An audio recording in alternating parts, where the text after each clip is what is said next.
2015년 마지막 주일 예배, 우리의 중심을 담아 하나님을 찬양하기 원합니다. 다 함께 일어나셔서 찬송가 43장 찬양하겠습니다.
이 시간 2015년 마지막 주일 주 앞에 드릴 예배를 위하여 마음을 모아 기도하기 원합니다.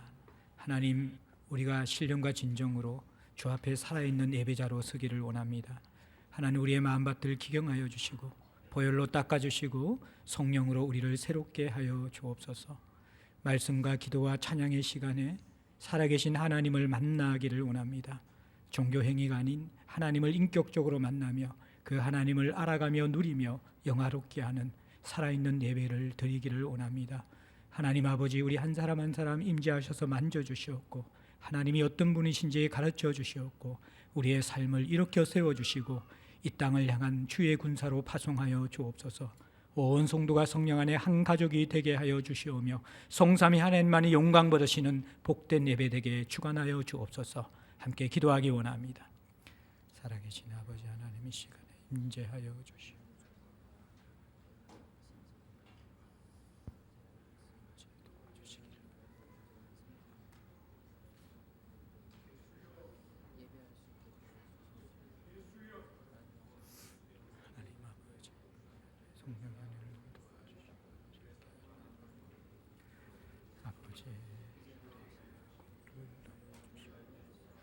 하나님 아버지, 우리의 마음과 몸을 주님께서 붙잡아 주시기를 원합니다. 아버지, 신령과 진정으로 주 앞에 서는 자들이 되게 하여 주시옵소서. 주의 은혜와 긍휼을 구하기를 아버지 하나님, 이 시간에 임재하여 주시옵소서. 하나님, 우리 한 사람 한 사람을 만나 주시고 인생의 최고의 가치인 하나님을 배우며 그 하나님 안에 들어가 우리가 찬양과 기도와 말씀을 통하여 하나님을 알며 하나님을 누리며 하나님을 영화롭게 하시는 저를 될 수 있도록 도와주시기를 간절히 빌고 소망합니다. 아버지, 우리에게 오늘의 은혜를, 오늘의 신령한 것들로 채워주시고 한 사람 한 사람이 주님을 인격적으로 만나며 삶이 회복되어지고 살아나게 하여 주시고 성령 안에서 우리가 한 가족이 되어 근속으로 연결되어지며 이 땅 가운데 임하는 하나님 나라의 통치와 은혜를 누릴 수 있는 복된 예배가 될 수 있도록 아버지 하나님 도와주시기를 간절히 빌고 소망합니다. 하나님 아버지 안에 동안 이끄신 주 앞에 우리의 모든 존재가 아버지 반응하며 감사하며 아버지 하나님 당신의 지성소에 들어가 주님을 즐거워하며 하나님을 갈망하는 마음으로 예배자로서 아버지 하나님 모든 예배의 시종일관을 우리 성삼위 하나님 주관하시고 영광받아 주시기 간절히 빌고 소망하오니 아버지 이곳에 임재하시고 다스려 주시옵소서.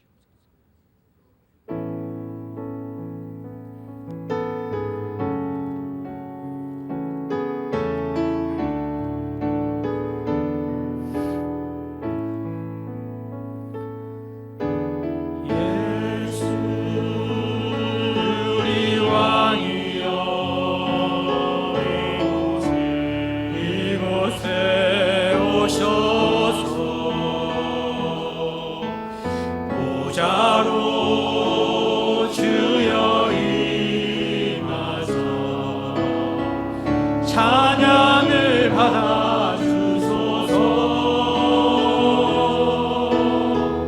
주님을 찬양하오리.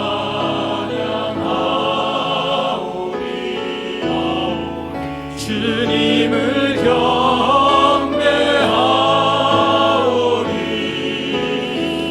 왕이신 예수여 오셔서 자정하사 다스리소서. 주님을 찬양하오니 주님을 찬양하오니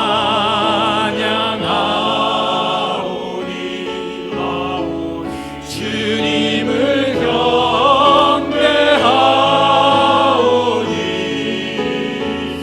왕이신 예수여 오셔서 자정하사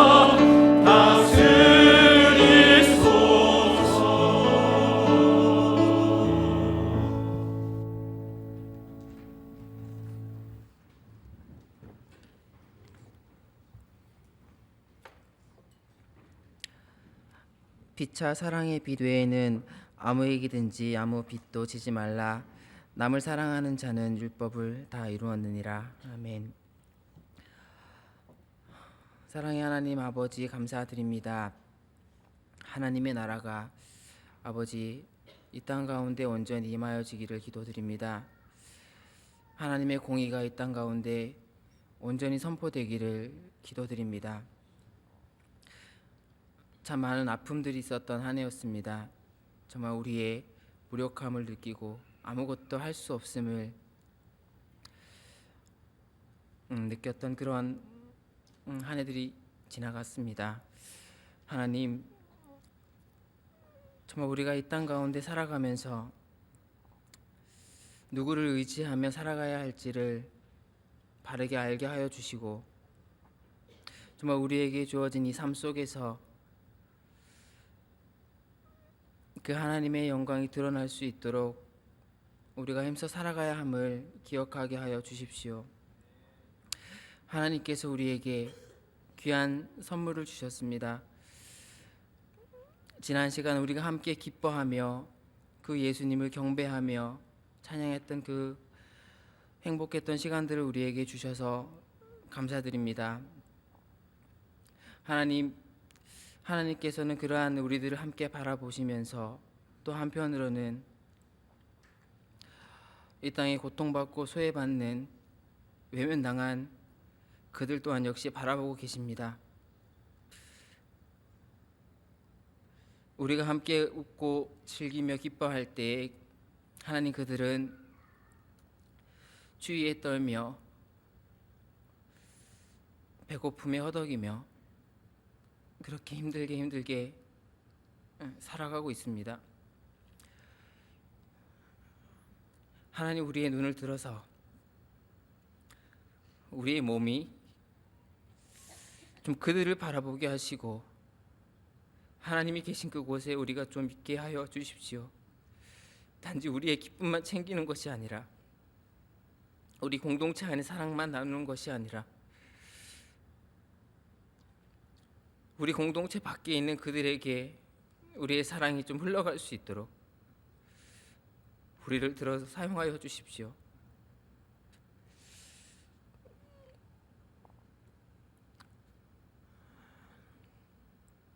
다가오는 한 해에는 우리의 삶의 계획 속에 그들을 위한 계획들이 있기를 기도합니다.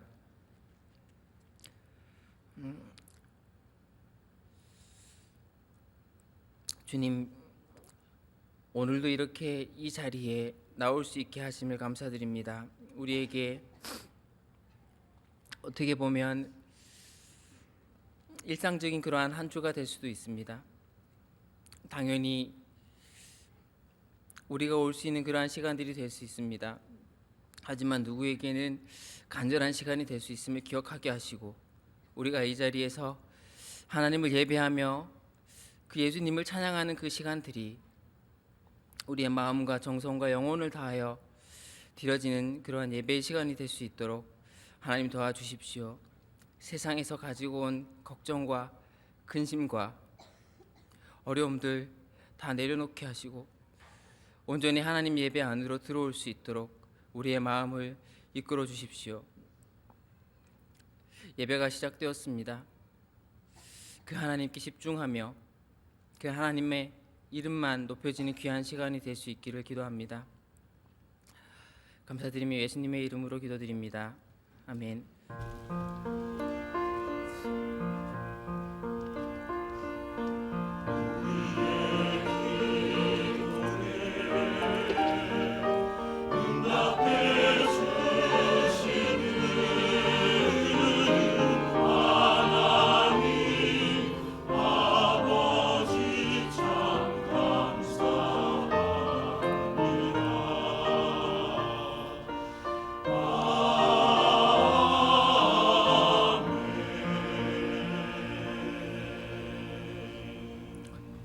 오늘 우리에게 주시는 하나님 말씀은 마가복음 10장 32절에서 34절 말씀까지입니다.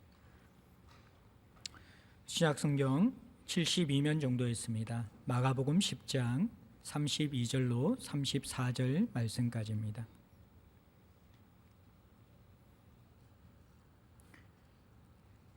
우리 3절이기 때문에 한 목소리로 같이 받들어 읽겠습니다. 예루살렘으로 올라가는 길에 예수께서 그들 앞에 서서 가시는데 그들이 놀라고 따르는 자들은 두려워하더라. 이에 다시 12 제자를 데리시고 자기가 당할 일을 말씀하여 이르시되, 보라, 우리가 예루살렘에 올라가노니 인자가 대제사장들과 서기관들에게 넘겨지매 그들이 죽이기로 결의하고 이방인들에게 넘겨주겠고 그들은 능욕하며 침뱉으며 채찍질하고 죽일 것이나 그는 3일 만에 살아나니라 하시니라. 아멘. 시간 성가대에서 만왕의 왕 여호와라는 찬양으로 하나님께 영광을 올려드리겠습니다.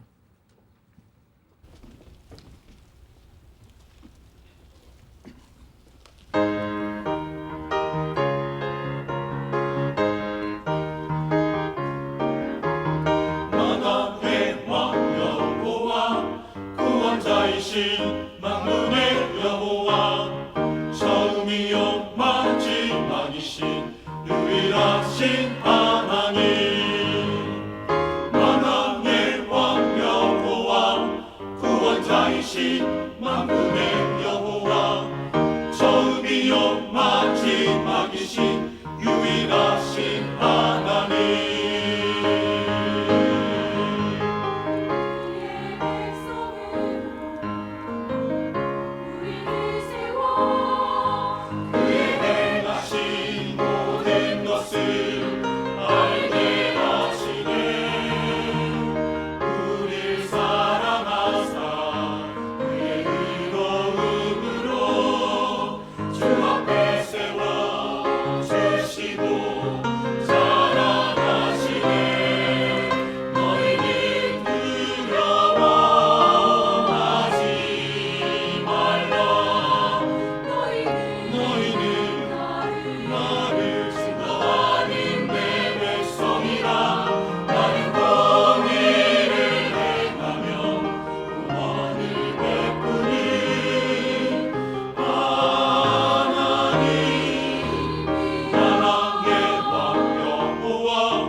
위일하신 하나님 만왕의 왕 여호와 구원자이신 만군의 여호와 처음이요 마지막이신 유일하신 하나님 유일하신 하나님 유일하신 하나님 찬양.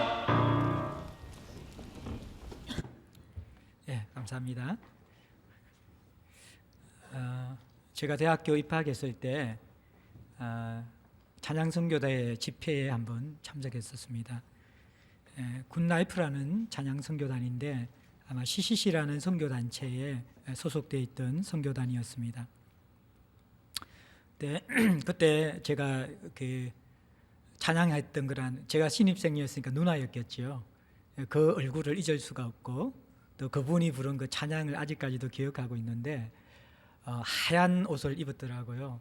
정말 이렇게 찬양하는 모습이 천사처럼 너무 해맑고 순수해 보였는데 그분이 불렀던 찬양의 노래가 왜 날 사랑하나 라는 찬양이었습니다. 아주 오래된 찬양인데 그 가사가 이렇습니다.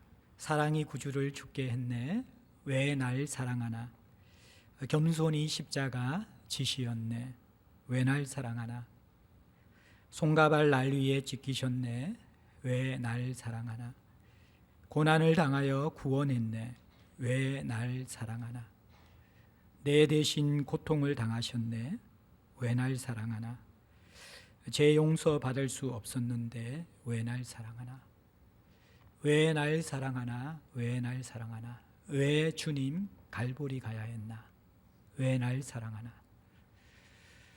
제가 노래를 불러드리면 좋겠지만 2015년 마지막 주일에 여러분들을 실족시킬 수 없어가지고 가사만 불러드렸는데 그 찬양을 들으면서 갑자기 왜 하나님의 아들이 나를 사랑하지?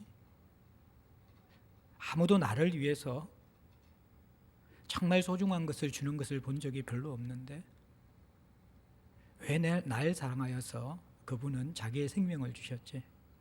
그 찬양을 들은 이후에 그 의문이, 그 궁금함이 제 머릿속에 계속 있었던 것 같아요.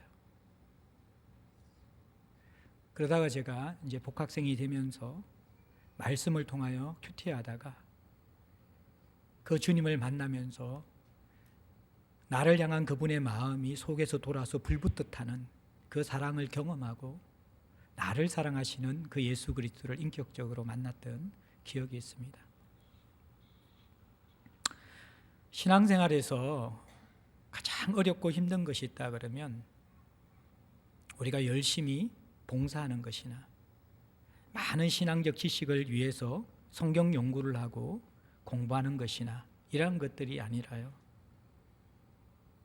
하나님의 아들 예수 그리스도, 그분을 주시기까지 사랑하시는 하나님을 우리가 인격적으로 아는 것과 또 그분의 사랑을 내가 누리고 경험하는 것, 이것이야말로 신앙에 너무나 중요한 것인데 많은 사람들이 너무나 힘들게 경험하지 못하고 깨닫지 못하는 것입니다. 마가복음 속에서 예수께서는 하나님 나라의 복음을 우리에게 전파하시면서 그 복음의 풍성함들을, 그 생명들을 보여주셨습니다. 말씀이 선포되는 데는 그 진리 안에서 자유로움을 경험하는 백성들이 있었고 오랫동안 상처와 아픔 가운데 무너져 있던 그들의 질병을 만져주시면서 그들을 치유하시면서 그들의 삶을 이루셨고 심지어는 죽은 자들도 예수께서 살리심을 통하여서 하나님 나라가 가져다주는 생명과 그 풍성한 생명들을 누리게 하셨습니다. 그리고 나서 제자들과 함께 이제 가이사랴 빌립보에서 예루살렘으로 향하여 가는 그 순례의 여정 가운데서 너희들이 이제 하나님 나라 속에 살아가야 될 제자의 모습을 알아야 된다 하면서 제자들을 가르쳐 주셨죠. 그것은 바로 자기 십자가를 지고 자기를 부인하고 어미와 아비와 자식과 전토와 모든 집을 팔아서 나를 따르라는 너무나 부담스럽고 강력한 부르심으로 예수께서 제자들을 이끌어 주셨습니다. 생명을 주신 주님께서 이제 다 버리라고 하시는 것이죠. 근데 지난 시간에 우리가 그 버림이 정말 우리의 모든 것을 버리는 것이 아니라 우리의 손에 쥔 것을 버릴 때만이 정말 본질적인 선물인 예수를 붙잡을 수 있고 예수를 누릴 수 있고 그분을 얻을 수 있기 때문에 예수를 통해 주어지는 선물을 버리고 그 주인공이시고 보화이신 예수 그리스도를 얻기 위하여 우리는 모든 우리 삶의 우선순위를 버리는 것, 그 부르심으로 초대받는 것을 보았습니다. 예수님께서는 이제 모든 것을 버리라고 말씀하실 뿐만 아니라 오늘 본문에 보면요, 자신이 먼저 우리를 위해서 모든 것을 버리심을 통하여서 우리가 그 십자가의 길을 따를 수 있는 길을 열어주시는 것을 볼 수 있습니다. 오늘 본문은요, 이해할 수 없는 사랑으로 그분을 알지도 못하고 사랑하지도 못하고 심지어는 죄인이 되어져 있고 그분과 원수된 저와 여러분들을 향하여서 뚜벅뚜벅 십자가의 길을 죽기로 결심하시면서 그 길을 가시는 모습을 우리에게 보여줍니다. 32절에 보면요, 예루살렘으로 올라가는 길에라고 이야기합니다. 사실 가이사랴 빌립보에서 예루살렘은요, 올라가는 길이 아닙니다. 가이사랴 지방은 저 위쪽에 있는 것이고 예루살렘은 밑에 있어요. 남쪽에 있어요. 내려오는 것이죠. 그러나 여러분들, 이 예루살렘이 수도이기 때문에 우리가 서울로 상경한다 그러잖아요. 그러니까 이 수도이기 때문에 올라간다는 표현을 썼을 수도 있고요. 또 하나는 이 예루살렘은요, 다른 지역보다도 고도가 높았어요. 예루살렘은 해발 700m 정도 되는 높은 지대에 건설되어진 도성이었어요. 700m 정도. 그러니까 예루살렘에 올라간다, 그 표현을 하는 것이고, 또 더 중요한 것은 이 예루살렘은 하나님의 성전이 있었기 때문에 하나님을 예배하는 그 성전이 있는 것을 순례자들인 이 이스라엘 백성들이 올라간다라고 표현하고 있는 것이죠. 예수께서 예루살렘으로 올라가시는데 32절 말씀을 보면요, 조금은 우리가 이해할 수 없는 당혹스러운 장면이 등장하는데 그것은 뭐냐 그러면요, 그들이 놀라고 따르는 자들은 두려워하더라. 예수님께서 지금 예루살렘을 향하여서 올라가시는, 그 예루살렘 근처에 왔다라는 거예요. 올라가시는데 그들은 놀라고 따르는 자들은 두려워한다라는 거예요. 그들은 누구예요? 이들은 12제자를 의미하는 것입니다. 따르는 자들은 누구입니까?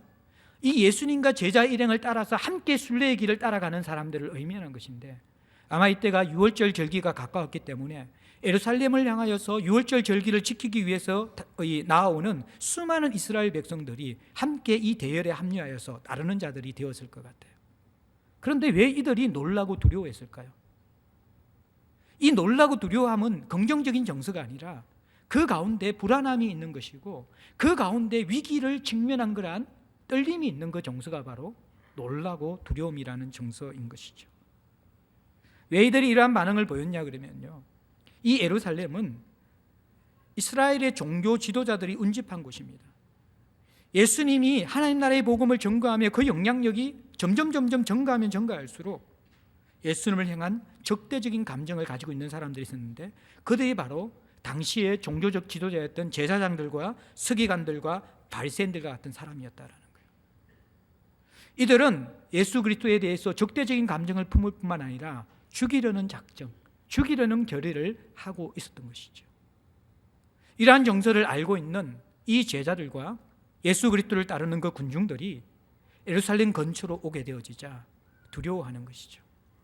마치 사자굴 앞에서 그 굴로 들어갈 수밖에 없는 운명에 처한 사람이 두려워 떠는 것처럼 이 제자들과 따르는 무리들은 지금 놀라며 두려워하고 있는 정서를 표현하고 있습니다.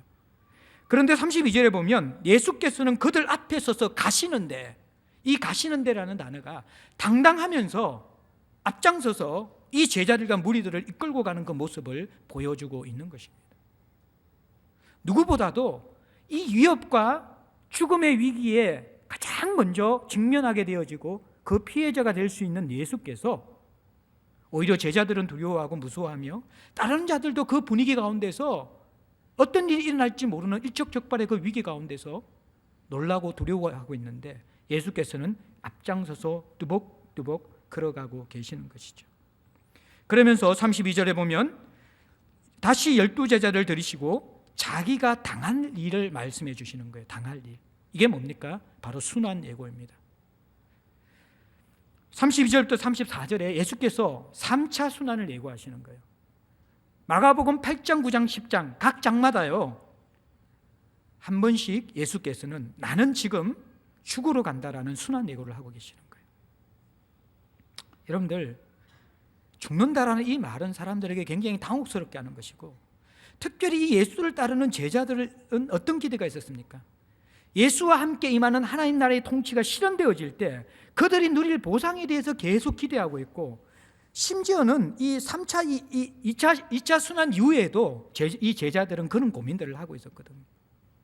그만큼 이 죽음은 제자들에게 당혹스러운 것이었고, 예수께서는 죽으셔야 되는 분이 아니라는 것, 그러한 그 기대들을 계속 이 제자들은 가지고 있었습니다. 그 메시지를 받아들이기 힘들었죠. 그런데 제자들이 예수의 죽음에 대한 메시지를 받아들이기 힘들어하는 만큼이나 더 끈질기게 예수님은 반복적으로 나는 죽어야 한다라고 이야기하는 거예요. 그러면서 8장과 9장, 10장에 가면서 예수께서는 자신의 죽음을 더 선명하게 부각시키고 보충해서 설명해 주십니다. 8장에는 예수를 넘겨줄 사람이 장로들과 대제사장들과 서기관들이라고 이야기합니다. 9장에는 사람들의 손에 넘겨져 죽임을 당하고 그렇게 이야기하고요. 10장에는 인자가 대제사장과 서기관들에게 넘겨짐에 그들이 죽이기로 결의하고 그렇게 이야기합니다. 8장, 9장, 10장에서 이 예수의 죽음에 대해서 입체적으로 조명해지는데, 10장에서 보완해서 설명해 주는 게 뭐냐 그러면요, 죽이기로 결의한다라는 것입니다. 예수께서 어떻게 죽을 것인가? 1차적으로 재판 과정, 이 결의라는 것은 법정 용어거든요. 재판을 거쳐서 예수께서 죽게 될 것이라는 것을 지금 예언해 주고 있는 것입니다. 그리고 그 예수께서 죽으시는 모습이 어떻습니까? 34절 말씀해 보면요, 능욕하며 침뱉으며 채찍질하고 죽일 것이다. 구체적으로 예수께서 어떤 죽음을 당할 것인지, 능욕을 받고 침뱉음을 당하고 채찍질 당하고 그리고 처참하게 죽을 것이라고 예언하고 있습니다. 그러나 그분은 3일 만에 다시 살아날 것이다, 그렇게 예언하고 있는 것이죠. 여러분들, 이 죽음에 대한 반복적인 메시지를 듣는 제자들의 정서가 쉽지 않았겠죠. 우리 사회도 지금 큰 아픔을 가지고 올 한 해를 넘기는데, 작년 4월에 차가운 바다에 수장되었던 세월호의 아이들, 청문회가 시작되었지만 왜 이들이 죽었는지 알지도 못한 채 우리는 이 시간을 넘기고 있습니다. 물론 어떤 분들은 이제 일상으로 돌아가고 아픔을 딛고 더 이상 여기에 대해서 언급하지 말자라는 그런 분들도 계시지만, 아이들의 죽음의 이유조차 알지 못하는 그 유가족들에게는 너무나 잔인한 그러한 이야기죠. 많은 사람들이 이 죽음에 대한 이야기들 부담스러워하고 힘들어하고 그것을 받아들이기 어려워해요. 그런데 예수께서 왜 계속해서 이 제자들에게 3번이나 순환 예고를 하시면서 나는 꼭 죽어야 된다, 그렇게 이야기를 하고 계시는 것일까요? 그것은 바로 이것이야말로 다른 종교에서 볼 수 없는 기독교의 이 주인공이 되시는 예수 그리스도의 독특한 점이기 때문에 그렇습니다. 다른 종교의 창시자는요, 따르는 자들을 향하여서 좋은 가르침을 주면 됩니다. 그리고 삶의 모본을 보여주면 되는 것이죠. 가르침과 본이 있으면 그들은 많은 따르는 자들을 도와줄 수 있는 것입니다. 영향력을 줄 수 있는 것입니다. 그런데 이 독특한 이 기독교의 예수 그리스도는요, 가르침과 본보다 훨씬 더 중요한 자신의 사명이 있다라고 이야기하는 거예요. 그게 무엇입니까? 나는 죽겠다라는 것입니다. 죽기에 왔다라는 것입니다.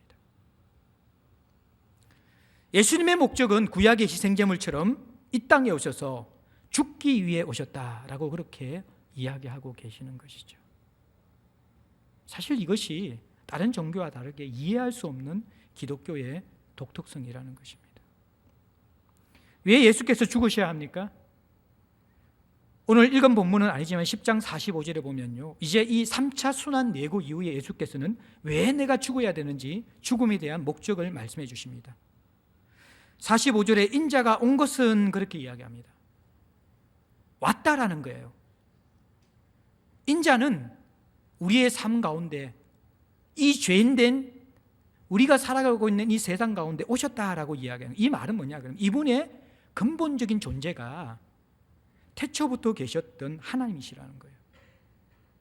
태초부터 존재하셨던 분이시고 온 세상의 주인이 되셨던 그 분인데, 그분이, 그 인자가 어디에 오셨다라는 거예요? 죄로 깨어진 세상에 찾아오셨다라는 거예요. 모든 종교는요, 인간이 신의 존재를 찾아갑니다. 그러나 기독교는 뭐 하나님이 바로 죄인된 인간에게 찾아오시는, 인자가 온 것은 찾아오시는 종교라는 거예요. 그리고 섬김을 받으려 함이 아니라 도리어 섬기려고 오셨다라고 그렇게 이야기합니다. 이 말은요, 이분의 신분 자체가 섬김을 받기에 합당한 분이라는 거예요. 섬김을 받으셔야 마땅하다는 거예요. 그런데 도리어 오히려 섬기려고 오셨다라고 그렇게 이야기하고 있습니다. 여러분들 대부분 이 종교의 이 신은 우리가 섬기는 대상이지 그 신이 인간을 섬기는 종교는 없습니다. 예수께서는 우리를 섬기기 위해서 오셨다라고 이야기하는 거예요. 그리고 그 섬김의 모습이 뭐냐 그러면 자기 목숨을 많은 사람의 대속물로 주기 위해 오셨다. 자기 목숨을 많은 사람의 대속물로 주기 위해. 대속물이 뭡니까? 이 대속물은요, 대신 속가는 어떠한 대상을 의미하는 것인데, 이 말은 구약의 배경 속에서는 죄인들을 위해서 대신 죽는 희생양, 희생제물을 의미하는 것이고요. 지금 예수님 시대의 이 대속이라는 개념은요, 노예 시장에서 사용되는 개념이었습니다. 노예의 그 대가를 지불해서 자유케 하는 것, 그것이 대속물입니다.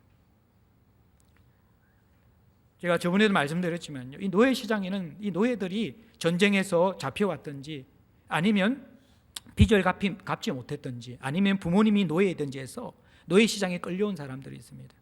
그들은 발가벗겨져서 이 건강 상태에 의해 가지고 가격이 다 매겨져요. 그러면 이 소시장을 도는 것처럼 사람들은 이 노예를 이렇게 짐승처럼 도면서 이렇게 확인하면서 좋은 상품의 품질을 고르는 것이죠. 이렇게 눈을 보고 또 이 치아의 상태를 보면서 그리고 근육의 상태를 보면서 또 여자들 같은 경우에는 아이를 잘 낳을 수 있는 그런 골반의 구조를 보면서 그러면서 이제 구입을 하는 것입니다. 이렇게 가격을 매기고 사는 거예요. 근데 어떤 주인이 이 노예를 구입했는데 이 노예가 집에 따라가면서 너무나 슬픈 표정으로 힘없이 따라오니까 물어보았어요. 너는 다른 노예하고 다르게 왜 이렇게 힘없이 따라오느냐? 왜 그렇게 얼굴이 슬픈 표정이 있느냐?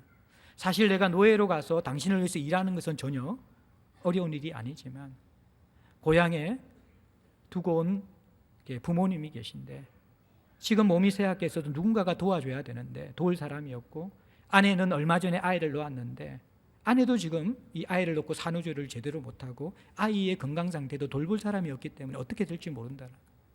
자기가 지금 돌아가지 않으면 가정이 그 모든 가족들이 이제는 생존할 수 없는 그 상황에 있다.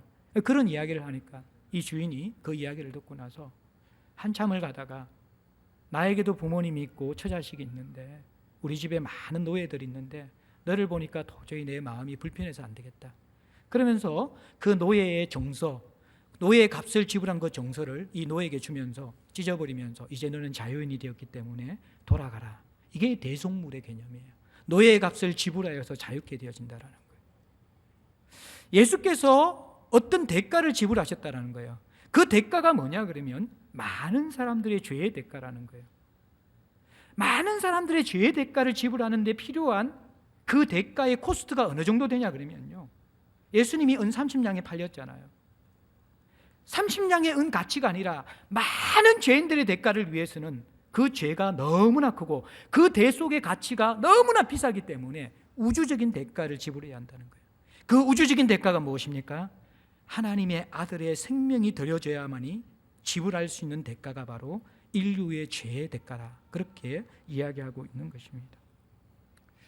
사랑하는 성도 여러분들, 누군가 죽어 있는 것, 죽은 듯한 삶을 살아있는 것을 살리는 데에는요 엄청난 대가가 필요합니다.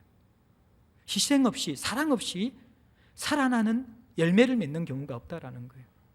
죄로 말미암아 깨어지고 죽어 있는 이 세상이 살아나기 위해서, 저와 여러분들이 살아나기 위해서 예수님은 우리에게 다른 종교 지도자들처럼 더 선한 일을 해라, 더 높은 윤리 기준을 가져라, 더 열심히 덕을 쌓아라, 그렇게 이야기하지 않으시라는 거예요. 그럴 수 없는 우리 존재인 줄 알고 계시는 것이죠. 죄인인 우리는 사망의 길로 갈 수밖에 없는 자들입니다. 욕심에 치우쳐 짐승처럼 살아갈 수밖에 없는 자들임을 예수께서 알고 계시는 것이죠. 너희들이 살아있지만 사는 것 같은 삶을 살지 못하는 우리의 비참함을 예수께서 분명히 알고 계시는 것이죠. 이것은 누군가가 대가를 지불하여서 사는 것 같은 구원의 삶으로, 생명의 삶으로, 더 풍성한 삶으로 돌려놓아야 되는데, 그 대가는 이 우주의 모든 것을 끌어모아도 지불할 수 없는 대가라는 거예요. 그래서 하나님의 아들의 생명을 던지면서 우리를 구원해 주시는 것입니다. 우리가 살아가면서 희생하지 않아도 되는 사랑이 있나요? 거의 없습니다. 물론 가끔씩 우리가 마음에 들고 우리가 좋아하는 사람들 만나게 되어질 때 희생하는 것보다는 즐거움이 있는 사랑을 할 수는 있을 거예요. 좋아하는 사람을 만나면 기다려지잖아요. 그죠? 그리고 만나고 나면 너무 행복하기 때문에 헤어지기 싫어요. 헤어질 때 되면 또 만나야 되기 때문에 약속 시간을 정하고 싶어요. 자주 만나고 싶은 마음들이 우리에게 있는 것이죠. 그런데 여러분들, 이런 사람들이 우리 주변에 그렇게 별로 없습니다. 대부분 우리가 살아가는 삶의 현장 가운데서 내가 희생하고 수고하여야만이 그들을 도울 수 있는 그러한 관계들이 다 많다라는 거예요. 불편한 사람, 부담이 되는 사람, 필요를 채워줘야 되는 사람들이 우리 주변에 많이 있거든요. 그 사람들을 섬기고 돌본다는 것이 쉬운 일이 아닙니다. 본인도 물질적으로 궁핍하고 별로 넉넉지 않는데 주변에 어려운 사람이 있을 때는 참 부담이 많이 들 거예요. 저도 간사 생활을 할 때 매달마다 받는 거란 사례가 달랐고, 또 전도사 때는 더 제가 이렇게 박복에 시달렸는데, 그때 우리 청년 한 명이 너무 이게 빚이 많고 어려워가지고, 제가 그 당시에 1998년인가 9년 그때 제가 이렇게 신용카드 있는 거 그거 가지고 이렇게 100만 원 대출해서 준 적이 있어요. 근데 이 친구가 결국 못 갚았어요. 그 100만 원 갚는다고 그때 제가 이제 전도사 사례가 60만 원인가 70만 원인가 그랬는데 정말 오랫동안 고생했었어요. 누군가를 돕고 희생한다는 것은 그것이 추상적이 되는 것이 아니라 정말 우리가 굉장히 오랫동안 고생을 하고 희생해야 되는 것입니다. 편한 사람을 만나는 것은 좋지만요, 정말 마음에 모든 들어있는 그런 감정과 정서를 나누어줘야 되는 사람을 만나는 것은 너무너무 힘이 들어요. 정서가 고갈될 때 만날 때요, 너무너무 고통스럽죠. 그 마음을 받아주고 함께 공감해야 되는데 그 에너지가 없을 때 함께 있는다는 것은 여간 그것이 어려운 일이 아니라는 거예요. 그런데 사실 여러분들, 이렇게 해야지 사람이 살아나요. 이렇게 해야지 여러분들 사람들이 생명이 일어나요. 우리 공동체에도 보면요, 소그룹에서 5년 10년 동안 나와서 울기만 하고 자기 문제만 해소하는 사람들이 있을 수 있어요. 근데 그런 사람들이 그렇게 자기의 그 상처와 아픔과 힘든 정서들을 쏟아놓고, 어떤 사람들은 시간과 사랑을 주면서 그 정서를 받아내고 함께 그것을 끌어안을 통해서 어떻게 되는 거예요? 이 사람이 살아나는 거예요. 누군가의 희생과 누군가의 받아들임을 통해서 이 사람이 이제는 그 마음의 질병이 치유가 되어지고, 그 마음에 한이 맺혀 있고 응어리져 있고 답답하는 것들이 풀어지면서 어느 순간인가 그 죽어있던 얼굴 표정에서 하나님 나라의 기쁨과 여유와 미소가 생기기 시작하는 거예요. 그게 누군가가 짐을 졌기 때문에 가능한 열매라는 것을 우리가 볼 수 있는 것이죠. 사랑하는 성도 여러분들, 예수 그리스도께서는 우리를 살리시기 위해서, 죽어있는 우리들을 살리시기 위해서 모든 것을 쏟아 부으신 것이죠. 어디에서요? 바로 십자가 위에서입니다. 이 희생의 크기는요, 우리가 상상할 수 없는 거예요. 잠시 돕는 수준이 아니라는 것이죠. 그분은 이 땅에 하나님인데 어린 아이의 모습으로 오셨고, 33년의 생애를 사시면서 우리와 똑같은 성정을 가진 시험 받는 자로서의 삶을 살아가셨고, 그리고 마지막 이 십자가 위에서는 상상할 수 없는 고난을 당하시면서 자신의 모든 것을 쏟아붓는 희생의 사랑으로 우리를 살려주셨습니다. 여러분들, 하나님은 능력이 있으신 분이에요. 하나님이 세상을 창조하실 때 어떻게 창조하십니까? 말씀으로 창조하시거든요. 빛이 있으라 그러니까 빛이 생겨버려요. 예? 식물과 동물과 해와 달과 별들, 물고기들, 이 모든 것들요, 하나님의 말씀 한마디로 암흑과 같은, 흑암과 같은 아무것도 없던 무의 세상 가운데서 생명이 창조되는 것, 이것이 능력, 하나님의 능력입니다. 그런데 여러분들, 이 죄로 말미암아 깨어진 세상, 죄인들이 구원받고 이 세상이 회복되는 것을 성경은 재창조라고 이야기하거든요. 창조가 어려울까요? 재창조가 어려울까요? 어떻게 보면 재창조는 더 쉬울 것 같습니다. 왜냐하면 이미 창조된 것을 조금만 만지면 되니까. 그런데 아닙니다. 하나님이 세상을 창조하실 때는 말씀 한마디로 창조하셨지만요, 재창조는 그렇게 되는 것이 아닙니다. 하나님이 이 땅에 인카네이션, 성육신에서 오셨고, 그분이 33년의 공생애를 사시고 우리처럼 시험을 받으시고, 그리고 십자가에서 오늘 이 본문의 고난, 그분은 능욕을 받으셨어요. 사람이요, 가장 힘든 것이 자기 모멸감이 느껴질 때예요. 사람이 권력욕이 있는데, 이 권력이라는 것은 뭐냐 그러면요, 다른 것이 아니라, 다른 사람을 휘저을 수 있는 것이 권력이 아니라 내가 다른 사람 앞에 휘둘림 당하지 않는 것이 바로 최소한의 권력이에요. 그 최소한의 권력이 없으면 어떻습니까? 우리가 인간다운 대접을 못 받는 거예요. 사회에서, 직장에서 휘둘리게 되는 것입니다. 명예라는 것도 내가 다른 사람보다 높아지는 것이 아니라 내가 인간으로서 다른 사람에게 가치 있는 존재로 느껴지는 것이 최소한의 명예인 거예요. 인간에게 이 명예와 권력은 상향성의 욕구이기도 하지만, 또 하나는 인간이 인간 되기 위해서 필요한 최소한의 어떠한 정서적인 욕구가, 이 명예와 권력이 있어야 되는 거예요. 그런데 여러분들, 제일 힘든 게 뭐냐 그러면요, 우리를 무시하는 거예요. 차라리 힘들게 일하는 건 괜찮아요. 그런데 인격을 짓밟을 때 그때의 수치감들은 말할 수 없는 것이죠. 하나님의 아들인 예수께서 이 땅에 오셔서 받으신 것이 능욕이에요. 능욕. 이것은 모멸감이라는 거예요. 수치스러움이라는 거예요. 하나님의 아들이 발가벗겨 지어지고, 하나님의 아들이 어떻게 됩니까? 조롱거리가 되어지는 겁니다. 하나님의 아들이 가시멸관에 쓰여지면서 네가 유대인의 왕이냐, 그렇게 비난하는 그 비웃음을 받게 되는 거예요. 그리고 침뱉음을 당합니다. 여러분들, 이 침뱉음을 당한다는 것이 얼마나, 여러분들, 이 침이, 얼굴에 침을 뱉는 그 행위를 당한다고 생각할 때 상상할 수 없는 것이죠, 그것은. 그리고 채찍질을 당합니다. 이 채찍질은 제가 말씀드린 것처럼 39대에 이 매질을 당하는 것인데, 그것이 그냥 가죽끈으로 맞는 것이 아니라 그 가죽끈에다가 본드를 먹여가지고 그 본드에다가 날카로운 뾰족각을 다 붙이고, 마지막에는 이 갈래로 이렇게 이 가죽을 이렇게 여러 갈래로 찢어가지고 거기에다 갈고리를 다 다는 거예요. 낚시바늘 같은. 그걸 가지고 촥 때리면요, 살점에 이게 모든 뾰조각들이 박히고 마지막 이 갈고리가 꽉 찍히면서 뜯을 때 살점이 뚝뚝뚝뚝 뜯겨져 나가는 것이 채찍질입니다. 그걸 39대 당하시는 것이죠. 십자가에서 산채로 이 뼈속을 간통하여서 못 박힐 때 그 고통이 얼마나 심한지, 여러분들 톡한 포도주, 썩어 있는 거란 식초와 같은 것들을 먹은 이 마취제를 먹지 않으면 제정신으로 견딜 수 없는 고통이 있는 것이 바로 그 십자가의 고통이라는 거예요. 여러분들, 이것은 상상할 수 없는 희생이라는 거예요. 왜 이런 희생을 당해야만 합니까? 대속물이 되시기 위해서. 희생 없이는 누군가가 살 수 없기 때문에. 그 십자가의 죽으심을 통해서 6시간 동안 세상이 깜깜해지는 흑암 가운데 있으시면서 예수께서 죽으셨습니다. 그러나 오늘 34절에 이야기한 것처럼 그분은 3일 만에 다시 살아나셨죠. 이 부활이 무엇입니까?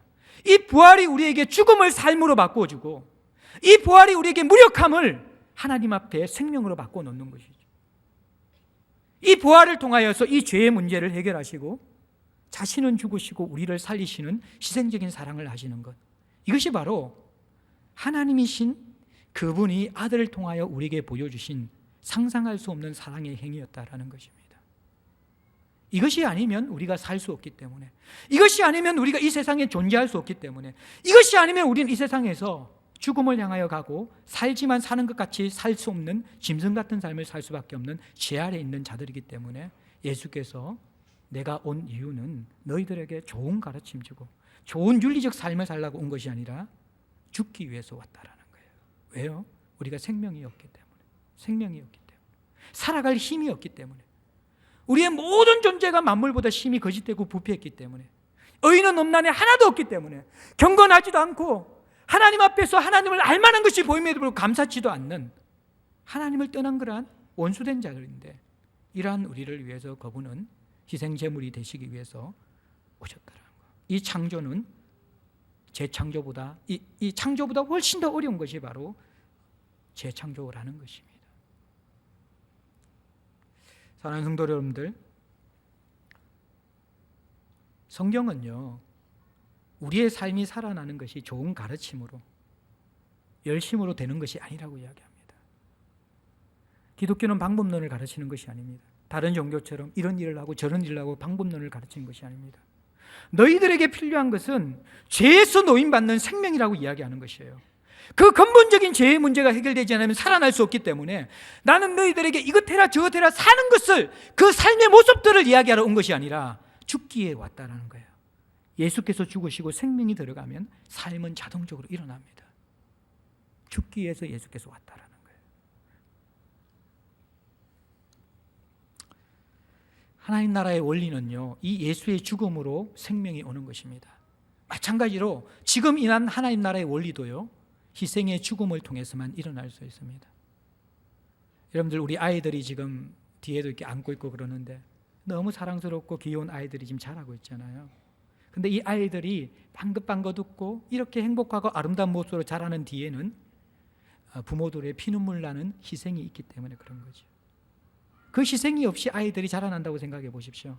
이 아이들이 이렇게 아름답고 건강하고 사랑스러운 모습이 될 수 있을까요? 결코 될 수 없습니다. 영적 생명이 태어나고 자라나는 하나님의 원리도 그렇다는 거예요. 예수의 생명이 미랄이 되어서 죽게 되어질 때 우리가 살아나는 것이고, 우리가 또 다른 미랄이 되어서 죽게 되어질 때 다른 사람이 살아나는 것이 하나님 나라의 원리라는 것입니다. 그런데 오늘날 점점 이 십자가의 의미가 퇴색되어져 버리고 더 이상 우리는 십자가의 그 삶을 향하여 부르시는 예수의 부르심에 대해서 부담스러워하고 또 그것을 거절하고 싶어합니다. 예수의 사랑이, 그 희생이 스며들지 않는 가정과 교회를 한번 상상해 보십시오. 희생이 없는 가정의 모습이 어떻습니까? 다 자기 주장만 하는 가정의 모습이 어떻습니까? 지옥이 따로 없죠. 교회도 마찬가지입니다. 다 우리가 너무나 분주하고 힘든 세상을 살아가기 때문에 희생하는 것이 너무 부담스럽습니다. 서로가 짐을 지는 게 너무 힘든 것이죠. 희생 없는 교회는 어떻습니까? 다 사랑에 흙이져 있는데 줄 사랑이 없는 좀비들이 모여있는 그런 집단처럼 피폐해져 버리는 것이죠. 건물은 더 화려해져 가고 사람들은 더 늘어나는지 모르지만, 시설들은 더 좋아지는지 모르지만, 예수의 십자가 사랑을 통해서만 일어나는 생명의 열매가 점점 희석되게 될 때 그것은 더 이상 교회가 아닌 것이죠. 썩어지는 미랄이 없는 교회에서는 교회의 생명력이 이어질 수 없는 것입니다. 저는 저희 공동체를 바라보면서 참 감사했던 것들은, 우리가 이 생명의 희생들을, 예수 그리스도의 생명의 희생을 우리가 경험하고 그것들을 붙잡고 우리가 부족하고 연약하지만 이것을 살아내려는 성도들이 있다는 것이 얼마나 감사한지 몰라요. 저도 성탄절날 점심 때 또 한 가정 모임에 가고 저녁 때 또 한 가정을 초대해서 교제했는데 정말 몸은 피곤한 거, 이번 주 설교를 이제 오늘부터 주일까지 8개 설교가 쭉 있는데 정말 이렇게 숨이 막히는 그런 일정을 살아가기 때문에 쉬고 싶은 마음이 간절해요. 그런데도 하나님 나라를 살기 위해서는 우리가 어떻게 합니까? 희생해야 되는 거죠. 누군가를 섬겨야 되는 거죠. 그 속에 들어가야 되는 것이죠. 근데 그 속에서 또 누릴 때 생명이 있고 내가 살아나고 다시 살아날 수 있는 그 힘들을 거기에서 공급받는 거예요. 뿐만 아니라 제가 보니까요, 우리 마을 리더들이 성탄절날 여러분들 가족들하고 보내고 좀 쉬고 싶잖아요. 연말인데 얼마나 피곤하겠어요. 그런데 또 마을 소그룹 지체들 다 불러가지고 또 그 음식 만들고, 그 다 희생이거든요. 그 전날 장 봐야 되죠. 뭐 음식 만들고 자기 돈, 자기 가정 또 한 번 이렇게 청소하는 게 만만치 않잖아요. 사람들 올 때마다 대청소해야 되잖아요. 그 얼마나 힘든지 몰라요. 그 수고와 희생 가운데 집을 오픈할 때 어때요? 그 고생은 하지만 와서 우리가 함께 가족이 되어서 누리고 나누고 할 때 하나님 나라가 임하는 것이죠. 그러면서 누군가가 희생하고 누군가가 들어주고 누군가가 눈물 흘리고 누군가가 그 아픔을 끌어안을 때, 내가 예수처럼 십자가에서 죽음을 경험할 때 누군가는 살아나는 것이죠. 살아나는 거예요. 그런데 십자가의 죽음을 경험하는 우리들에게 일어나는 놀라운 역사가 뭔지 아십니까? 그것은 우리 힘으로 살 수 없는, 우리의 인격으로, 우리의 영성으로 살 수 없는 십자가의 길 앞에서 하나님의 은혜를 구하는 가난한 심령이 된다라는 거예요. 그러면서 정말 주님 앞에 깊이 나아가게 되어져요. 하나님의 마음을 알게 되어집니다. 우리의 죄성과 자기중심성을 알게 되어집니다. 정말 제대로 섬기려고 그러면 우리같이 죄인되고 우리같이 자기중심적인 인간들이 어떻게 섬길 수 있는가 회의가 될 때가 많이 있어요.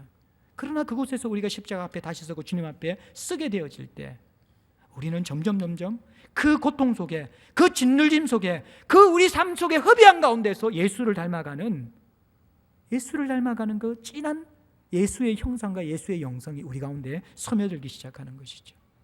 우리가 누군가를 받아내게 되어질 때, 함께 고통에 동참하게 될 때, 그것이 아무것도 아닌 것 같지만 우리 공동체를 보면요, 그런 것 같아요. 누군가의 짐을 지고 오랫동안 짊어지게 되어지면 그 사람이 살아나요. 그럼 그 사람이 또 다른 사람의 짐을 짊어지면서 또 살리는 것이죠. 이게 하나님 나라고, 그 첫 출발을 여신 것이 바로 예수 그리스도의 십자가라는 것입니다. 이것이 바로 교회이며 이것이 바로 하나님께서 우리 가운데 주시는 하나님 나라의 선물이라고 말씀하고 계십니다. 사랑하는 성도 여러분들, 2015년 한 해 동안 정말 수고하셨습니다.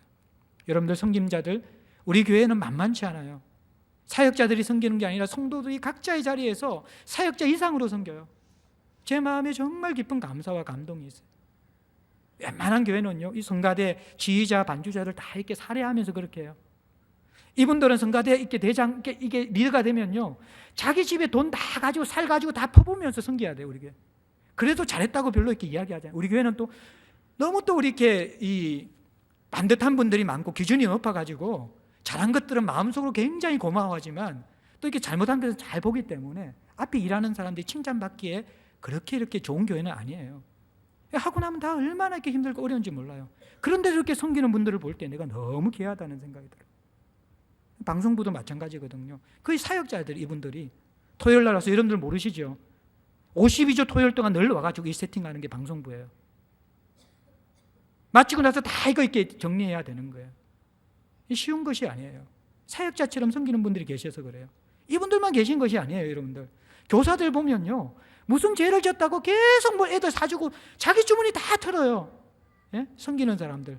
우리 교회는 정말 이렇게 리더십이 생기면 생길수록 섬기는 자들이에요. 제가 이렇게 성탄 예배 준비하다가 거의 뭐 새벽 1, 2시 돼서 집에 갔는데, 그 12시, 11시, 12시까지 바울 임원들이 또 음식 만들고 있는 거예요. 어떻게 하려고요? 25일 날 성탄절 날 지체들 섬기기 위해 가지고 20인분 준비했는데 45명이 왔대요. 그래가지고 축제가 일어나서 막 시켜 먹었다는데, 교회 곳곳에서 이런 섬기는 분들이기 때문에 이어지는 거예요. 저희 교회가 건물이 있습니까? 토요일마다 다 이게 의자 놓아야 돼요. 누가 하는 거예요? 이런 가운데 있는 지체들이 하는 거예요. 쉬고 싶은데 가족들하고 같이 시간을 보내고 애기 봐야 되는데 여기 나와가지고 이거 청소 다 하는 거예요. 돈 주고 하는 게 아니라 우리 지체들이 지금 이걸 하고 있는 거예요. 여기나 성내 본당이나 이게 두 개 운영되는 게 저절로 되는 게 아닙니다. 우리 교회에 관리 간사가 없거든요. 예? 다 이게 숨어서 섬기는 사람들의 헌신 때문에 되어진 거. 방송 직원이 있습니까? 아무것도 없습니다, 우리. 여러분들의 섬김 때문에 우리 교회가 지금 세워져 나가는 거예요. 이 섬김이 너무 힘들죠. 왜? 세상이 너무 어려워졌기 때문에. 그러나 사랑하는 성도 여러분들, 우리가 하나님 나라의 이 세상으로 들어왔다 그러면요, 다시 한번 죽기로 결심하시는 예수 그리스도의 얼굴을 보셔야 합니다.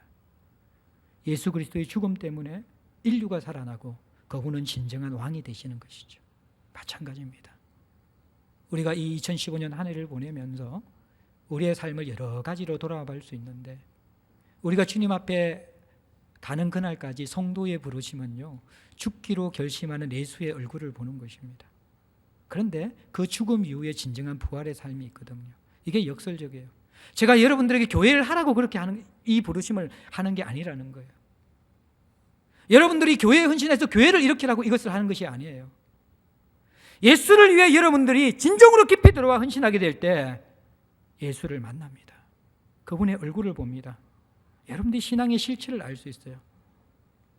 이것은 제가 여러분들에게 하는 말이 아니라 우리에게 생명을 주신, 죽기로 결심하신 예수께서 우리에게 나를 따르라고 말씀하시는 것이에요.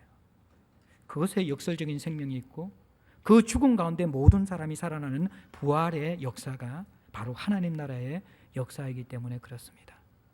지금 우리가 생명을 누린다면 누군가가 죽었기 때문입니다. 그분들의 수고와 죽음 때문에 교회는 유지되는 것입니다. 점점 우리가 예수의 얼굴을 보며 이 희생의 삶 가운데 들어가게 되어질 때 우리는 세상은 더 퍽퍽해지고 어려워질지라도 그 사랑을 누리게 되어지고, 그 사랑이 교회에만 채워지는 것이 아니라 정말 살맛 나지 않는 이 세상을 살아가는 사람들에게 예수의 사랑이 흘러 넘치게 되어질 때 홍수처럼 이 교회가 세상을 향하여서 살리는 역사들을, 그들을 일으켜 세우시는 역사들을 감당할 수 있을 것입니다. 이 놀라운 부르심과 역사, 그 역사를 기억하면서 2015년 한 해를 마무리하고 내년을 시작할 수 있기를 간절히 소망합니다. 우리 찬양 드릴 텐데요. 우리 제가 서론 부분에 제가 독창해 드리려고 했던 찬양을 함께 부르기 원합니다. 왜 날 사랑하나, 이 찬양을 같이 한번 드리면서 오늘 메시지를 잠시 생각했으면 좋겠습니다.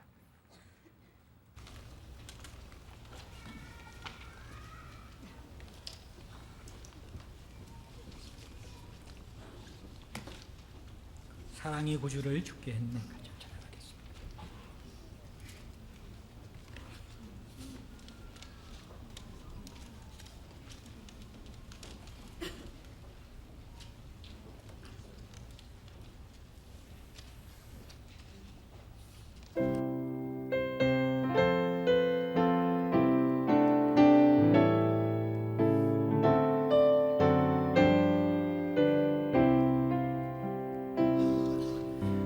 사랑이 구주를 죽게 했네.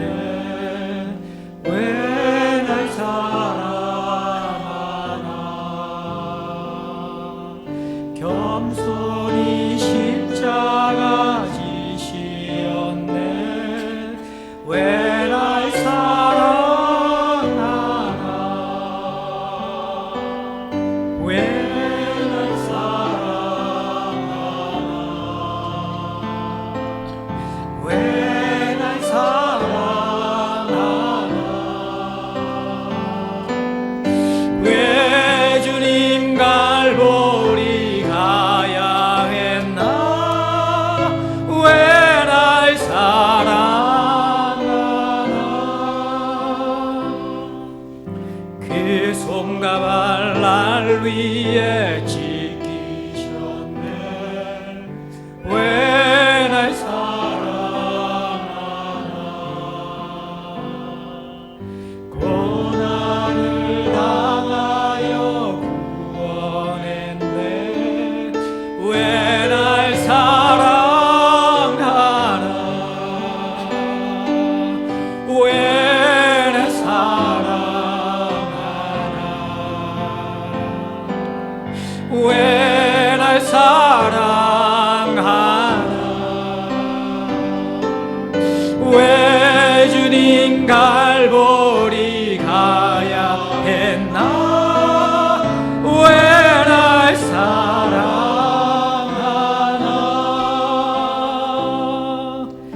내 대신 고통을 당하셨네. 왜 날 사랑하나. 왜 날 사랑하나.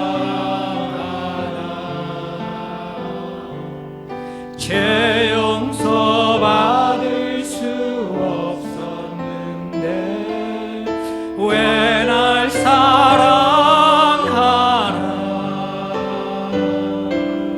왜 날 사랑하나. 왜 날 사랑하나. 왜 주님 갈보리 가야 했나. 왜 날 사랑하나. 잠시만 기도할까요? 우리가 이 땅을 살아가면서 성도로서 기억해야 될 가장 소중한 신앙의 핵심은 주님께서 나를 사랑했다는 그 십자가 사랑을 누리는 것입니다. 2015년 주의 사랑이 아니면 살 수 없는 우리에게 그 생명의 사랑을 주신 주님 앞에 감사했으면 좋겠습니다. 이어지는 우리 성도의 삶이 자기 여유와 자기 열심으로 살아가는 삶이 아니라 이해할 수 없는 나를 위해서 손과 발이 십자가에 지키시고 물과 피를 쏟으신 그 사랑이 아니면 죄인된 우리가 살아날 수도 없고 하늘의 삶을 살 수 없음을 고백하며 주님, 그 사랑에 내가 강건함을 당하기를 원합니다. 그 사랑이 내 영혼을 차고 넘쳐서 이 땅이 하나님 나라가 되게 하여 주시고 우리가 살아가는 그 하나님 나라에 살아가는 삶 가운데 십자가의 사랑이 가정 속에, 교회 속에, 세상 속에 흘러가게 하여 주옵소서. 우리 잠깐만 기도하기 원합니다. 같이 한번 기도하겠습니다. 하나님 아버지, 2015년 한 해 동안 우리를 인도하신 주님 앞에 감사드립니다. 하나님, 우리가 신앙생활하지만 예수의 사랑을 알지 못하고 살아간다면 하나님, 그 모든 것이 종교생활이 되어지고 율법이 되고 의무가 되는 것을 주님 앞에 고백합니다. 하나님, 사랑하는 우리 성도들에게 십자가 사랑과 그 은혜 가운데 들어가 하나님을 만나며 하나님을 경험하며 하나님을 누리는 은혜를 허락하여 주시기를 간절히 빌고 소망합니다. 주님과 너무 멀리 떨어져 주님을 알지도 못하고 그 사랑 속에 살아가지 못하는 우리의 분주함이 있다면 하나님 불쌍히 여겨 주시오며, 하나님 아버지, 우리가 이해할 수 없는 사랑으로 다가오신 그 사랑 속에 들어갈 수 있는 죄를 낼 수 있도록 도와주시기를 간절히 빌고 소망합니다. 하나님이여, 그 창조보다 더 고통스럽고 힘든 재창조를 통하여서 우리를 구원하신 주님의 얼굴을 보기를 원합니다. 죽기로 결심하시기 위해 우리에게 오신 그 예수 그리스도의 흔적이, 그 사랑이 우리 속에 스며들게 하여 주시고, 하나님, 우리도 그 주님 예수 그리스도를 따라서 십자가의 길을 갈 수 있는 죄를 낼 수 있도록 도와주시옵소서. 죽지 않는 자에게 부활의 생명이 없음을 말씀해 주셨는데, 우리 힘으로 이 길을 갈 수 없사오니 사랑으로 녹여주시고 그 사랑의 강건함을 통하여서 이 삶을 살아갈 수 있도록 도와주시옵소서. 하나님, 감사드립니다. 주께서 오늘 2015년 마지막 주일에 우리가 주 예수 안에 있을 수 있는 유일한 이유와 또 이 세상을 살아갈 수 있는 유일한 생명을 말씀해 주심을 감사드립니다. 하나님, 죽기로 결심하시고 죽기 위해 오신 예수 그리스도를 우리가 만나게 하여 주시옵소서. 그 죽음 속에서 진정한 삶이 무엇인지, 그 생명이 무엇인지 우리가 교리로 아는 것이 아니라 하나님의 사랑 속에서 인격적으로 아는 진실한 삶이 우리 가운데 일어날 수 있도록 도와주시옵소서. 하나님, 그 사랑만이 세상을 이기게 하고 그 사랑만이 우리를 이기게 함을 주님 앞에 고백합니다. 가정 속에, 교회 속에, 세상 속에 이 십자가 사랑만이 흘러 넘칠 수 있도록 하나님, 우리에게 은혜와 긍휼을 베풀어 주옵소서. 하나님, 주의 물질을 주 앞에 올려드리오니 기쁨으로 흠량하여 주시오며 당신의 나라가 임하게 하여 주옵소서. 예수님 이름으로 기도하옵나이다.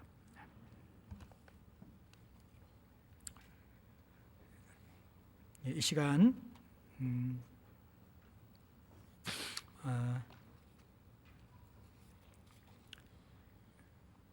3년 동안 수고한 우리 부서장들 축복하고요. 그리고 교회학교 졸업식을 간단하게 거행하도록 하겠습니다.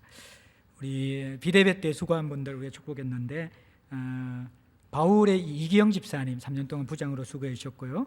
또 디모데의 김경철 집사님, 또 방송부의 조성호 집사님, 또 컴퓨터 선교부의 김종원 집사님, 또 해외 선교부의 이영미 선교사님, 그렇게 수고해 주셨습니다. 우리 비대배 때는 이정진, 윤선아, 신동규 집사님 수고했는데, 우리 부장님들 다 수고하셨지만 잠깐 한번 일어서 주시겠습니까?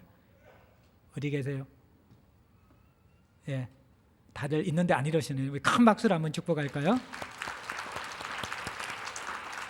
예, 또 이분들뿐만 아니라 우리 모든 지체가 곳곳에서 숨어서 수고했던 그런 귀한 지체들, 우리 옆에 있는 지체들이 감사하다고, 수고해서 고맙다고 우리 한번 격려의 박수를 한번 드리겠습니다. 예, 수고 많이 하셨습니다, 모든 분들.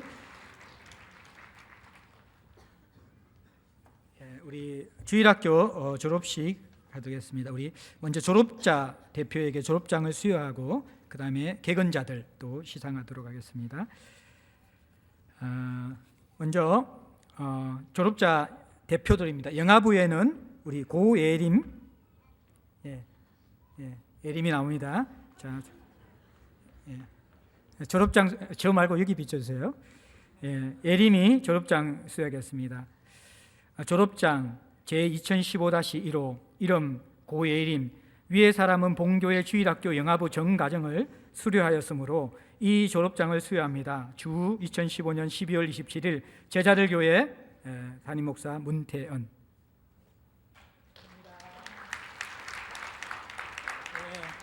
박수를. 다음에 영아부 나혜인 나오겠습니다. 예, 혜인이 이하 동문입니다. 큰 박수를 축복해 주시기 바랍니다. 감사하고. 자, 유치부 대표입니다. 권영인 나올까요? 앞에 유치부. 야, 이제 유치부부터는 혼자 나옵니다. 희귀하게. 자, 영인 축하해요.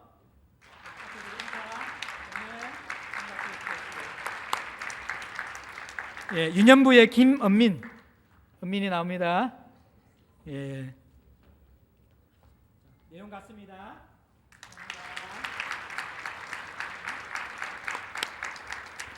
자, 유념 그 다음에 초등부의 김교빈, 예, 교빈이 나오겠습니다. 예, 교빈이 축하합니다. 예, 송민석 청소년부 송민석입니다. 내용은 동일합니다. 저보다 더 크기 시작.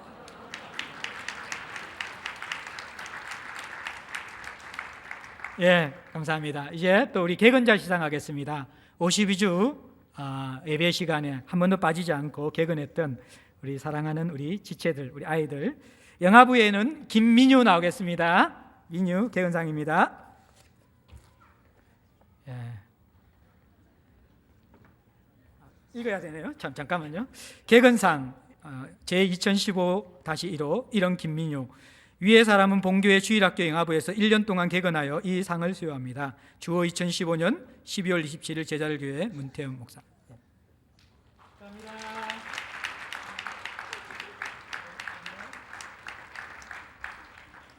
자, 우리 그 다음에 유아부의 박이찬 나옵니다. 이찬이. 예, 내용은 동일합니다.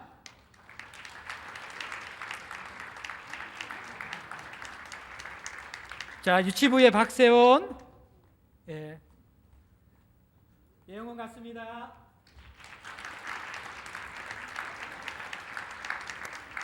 자, 유년부의 민생기.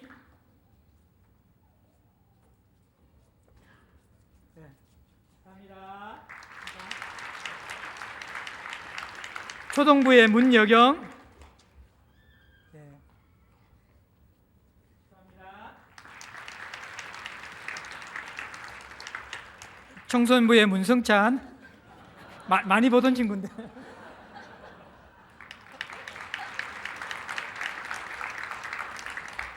예, 우리 졸업하고 개근한 친구들뿐만 아니라 우리 영아부부터 청소년부까지 모든 우리 아이들이 너무나 사랑스럽고 또 여러분들의 사랑의 수고를 통하여서 아름답게 자라고 있는 것 같습니다. 계속 관심 가져주시고 또 이 아이들이 다음 세대의 중요한 하나님의 일꾼이 될 때까지 교회가 사랑의 수고를 계속해서 감당했으면 좋겠습니다.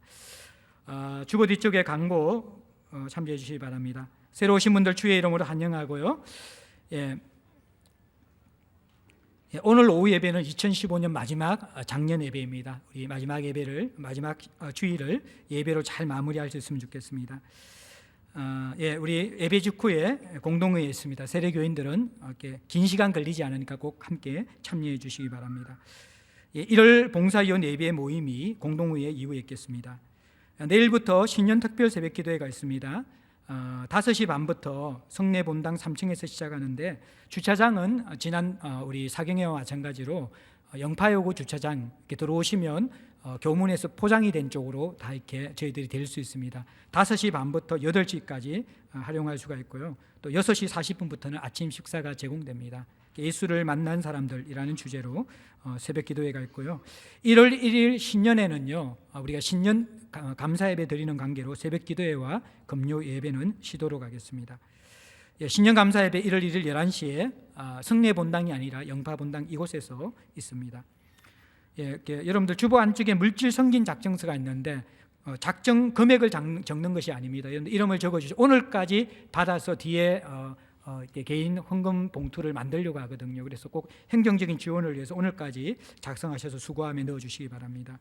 1월 첫째 주가 성찬식입니다. 여러분들 경건한 마음으로 기도하시며 준비해 주시기 바라고요. 복전토 모임이 오는 토요일 날 있습니다.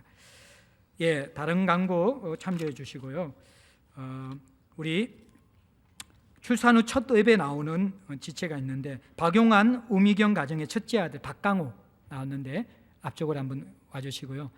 그다음 우리 정가필 또 우리 김효진 집사 가정이요.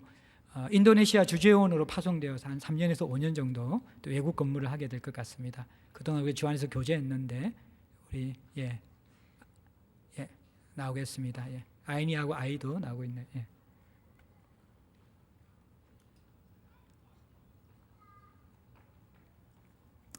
예, 우리 강호 얼굴 한번 비춰주겠습니까?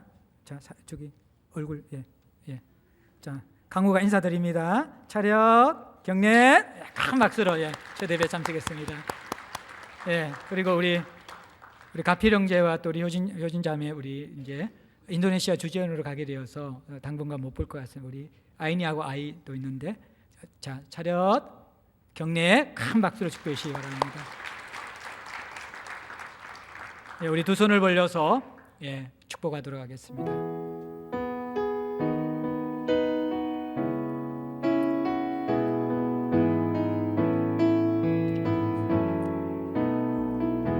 당신은 하나님의 은약 안에 있는 당신은 하나님의 언약 안에 있는 축복의 통로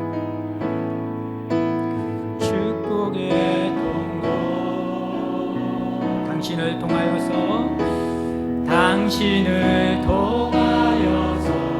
열방이 주께 돌아 우리 다 함께 일어나셔서 전우사 감사 축복하고 또 앞쪽에 나와서 우리 축복해 주셔도 좋겠어요. 당신은 하나님의 언약 안에 있는 축복의 통로 당신을 통하여서 열방이 주께 예배하게 되리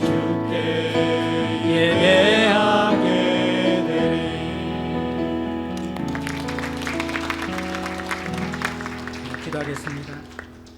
하나님 오늘 강우가 첫 예배 참석했습니다. 평생을 주님을 사랑하며 주님을 알아가는 자녀가 될 수 있도록 부모들에게 하나님의 사랑으로 주의 진리로 더 풍성하게 채워 주시옵소서. 하나님 오늘 또 우리 정가필 또 김효진 집사님 가정 또 오랜 시간 함께 교제하다 동력하다 또 하나님의 부르심을 따라 외국으로 나아갑니다. 아이니와 아이도 주님께서 지켜주시오며 어느 곳에 가든지 주 예수 그리스도의 통치 안에 있는 가정이 되게 하여 주시고 하나님 나라를 누리며 흘려보낼 수 있는 축복의 통로 되게 하여 주옵소서. 이제는 우리 주 예수 그리스도의 크신 은혜와 하나님의 무한하신 사랑하심과 성령님의 내주 충만 보호 인도하시는 은혜가 생명을 주신 그 십자가 사랑 안에 묻어난 풍성함을 누리며 그 사랑을 또 다른 지체에게 나타내기를 소망하는 제자들 권속들 머리에와 삼토와 일터 가운데 영원토록 함께 계실지어다. 아멘. 나의 완성 나의 구원 나의 산성이신 여호와 내 앞길 밝혀주사 영원히 인도하소서 언제나 주와 동행하며 주 사랑 안에 살게 하소서 나의 구원자 나의 피난처 영원히 주 찬양